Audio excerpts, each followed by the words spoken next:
तर पूजा खेडकर या प्रशिक्षणार्थी IAS अधिकारी सध्या चौकशीच्या फेऱ्यात आहेत. आता पूजा खेडकर यांचं प्रकरण चर्चेत आल्यापासून त्यांच्या बाबतीतले अनेक व्हिडिओ सध्या समोर येत आहेत आणि त्यातनं पूजा खेडकर यांच्या एकूणच गुणवत्तेवर सुद्धा प्रश्नचिन्ह उपस्थित होत आहे. यातील अनेक व्हिडिओ हे समाज माध्यमांवरनं पुढे येतात. शिवाय पूजाच्या व्यक्तिगत संपत्तीची आकडेवारी अगदी डोळे विस्फारायला लावणारी आहे. गुणवत्ता वादात, वैयक्तिक संपत्ती वादात, जातीचं आरक्षण वादात, शारीरिक क्षमता वादात, कौटुंबिक पार्श्वभूमी वादात, सगळं काही वादात. पण तरीही बाई IAS ही किमया घडवणाऱ्या या पूजा खेडकरांच्या या वादांची यादी इतकी वाढली आहे की थेट केंद्र सरकारला चौकशी समिती नेमावी लागली. पूजा खेडकर IAS ची तयारी करत होत्या तेव्हा त्यांनी काही मुलाखती दिल्या होत्या. स्पर्धा परीक्षांची तयारी करणारे विद्यार्थी त्याला मॉक इंटरव्ह्यू म्हणतात. त्यातल्या एका मुलाखतीत पूजानं दिलेली उत्तरं त्यांच्या गुणवत्तेची चुणूकच दाखवतात.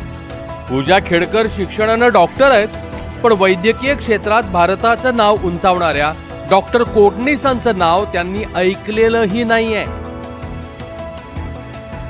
पूजा खेडकर महाराष्ट्राच्या ग्रामीण भागात सामाजिक कार्य करायला जातात, पण बीडच्या ऊसतोड मजुरांच्या गर्भपिशवी प्रकरणाबद्दल त्यांनी ऐकलेलंही नाही. Okay, you're from Maharashtra. Yes. There's this very weird kind of trend which is happening in Bid, where women are getting their uterus removed. Do you know why that's happening? No, ma'am, I don't know the details of it. That's all right.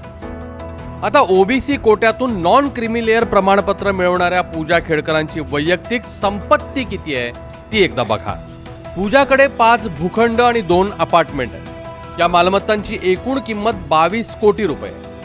Pune जिल्ह्यातील महाळुंगे येथे सुमारे 16 कोटींचे 2 भूखंड आहेत. पुणे जिल्ह्यातील धडवली येथे 4 कोटी रुपयांचा भूखंड आहे. अहमदनगरमधील पाचुंद्यात 25 लाखांचा भूखंड आहे. नांदूरमध्ये 1 कोटी रुपयांचा भूखंड. पूजाकडची एकूण जमीन आहे 22 एकर. अहमदनगरच्या सावेळीत 984 स्क्वेअर फुटांचा 45 लाखांचा फ्लॅट आहे, तर पुण्यातल्या कोंढव्यात 724 स्क्वेअर फुटांचा 75 लाखांचा फ्लॅट आहे. पूजा खेडकर यांना एका इंटरव्ह्यू मध्ये त्यांच्या उत्पन्नाबद्दल प्रश्न विचारण्यात आला होता. तेव्हा त्यांनी आपलं उत्पन्न 0 असल्याचं सांगितलं होतं. आई वडील विभक्त असल्याचं तिनं सांगितलं, पण पूजाच्या वडिलांनी मात्र आपलं कुटुंब एकत्र असल्याचं प्रतिज्ञापत्रातच सांगितलंय. आणि त्यात वडिलांची संपत्ती 40 कोटींच्या वर होती. मग पूजा नॉन क्रिमी लेअर कशा? नॉन क्रिमी लेअरचा मुद्दा पुढे येतो की त्यांना ते मिळालंच कसं. त्याच्यामुळे हे सर्टिफिकेट त्यांना देणारे आणि त्याचा वापर करणारे या सगळ्यावर कारवाई केली पाहिजे. पूजा खेडकर यांचं IAS पद चौकशी करून काढून घेतलं पाहिजे.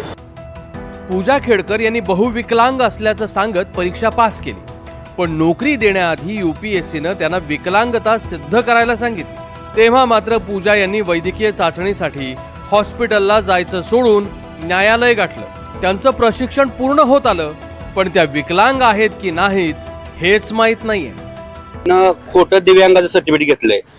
काय डोळ्याचा प्रॉब्लेम किंवा मेंटली मानसिक रोग वगैरे. जर मानसिक रोग असेल तर IAS कसा काय झाला तुम्ही? तर हा राज्याचा विषय नाही, हा देशाचा विषय. UPSC conduct exam all India करते आणि ऑल इंडियातून ती IAS झाले आणि ती पण दिव्यांग मधून झाले, त्याची चौकशी व्हावी. आणि जे बिहेवियर केलं ते IAS असा करू शकत नाही. पूजा खेडकर यांच्या मातोश्रींचे बंदूक घेऊन शेतकऱ्यांना धमकावण्याचे व्हिडिओ आता समोर आले. वडिलांनी गाडीवर बेकायदा कलेक्टर असे फलक लावल्याचे समोर आले. पूजा यांनीही आपल्या गाडीवर बेकायदेशीरपणे लाल दिवा लावल्याचा आरोप आहे. पूजा यांची सगळीच पार्श्वभूमी इतकी वादाची असताना त्या IAS होतात, प्रशिक्षण घेतात, आपल्याच राज्यात आपल्या जिल्ह्यात सहज प्रशिक्षणार्थी म्हणून पोस्टिंग मिळवतात आणि माध्यमांनी आवाज उठवेपर्यंत सगळं काही बिनबोभाट पचवतात. याचा अर्थ पूजा खेडकरांना मोठा सरकारी आशीर्वाद आहे. तोच आशीर्वाद पूजा खेडकर यांना आताही वाचवणार का, इतकाच प्रश्न आहे. राहुल कुलकर्णी, NDTV मराठी, पुणे.